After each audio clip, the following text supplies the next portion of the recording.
Welcome back to the family, son, and welcome back to the world of Resident Evil 7. Now, there were still some loose ends that needed tying up at the end of the main game. One of which was a threat that managed to escape unharmed, Lucas Baker, the psychopathic killer and engineer of the family.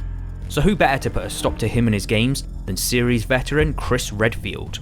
Pick up! If you're gonna kill me, just kill me. For the love of God, shut the fuck up! Almost all of this piece of free DLC took place in the mines below the Baker family household, and even though arguably this was one of the weaker settings from the main game, it was still great to be back in this world full of nightmares and surprises and dripping with an unnerving atmosphere. And besides, the mines were only the weaker part of Resident Evil 7, simply because the rest of the game was so damn good. As well as having to deal with all of the nasty ooze-like moulded monsters that lurked in the dark, you also had to get past Lucas's traps and games as you tried to rescue 3 teammates that had gotten stuck down there. Let's just see how impressive you really are.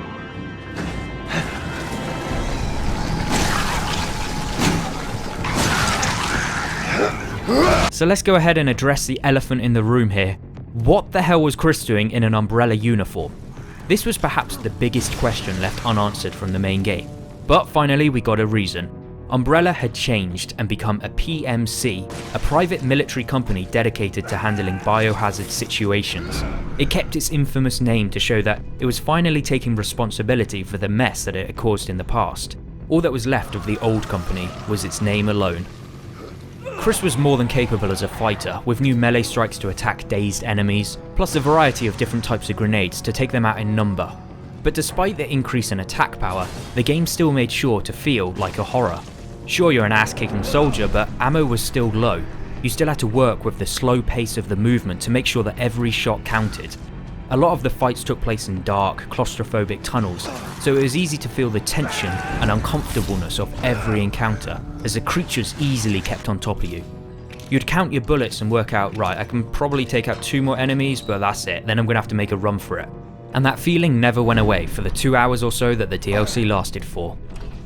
Certain areas of the mine were initially blocked off due to things like poison gas in the air or being too dark, so you'd have to find upgrades to your mask first, like night vision. Then you are going to die.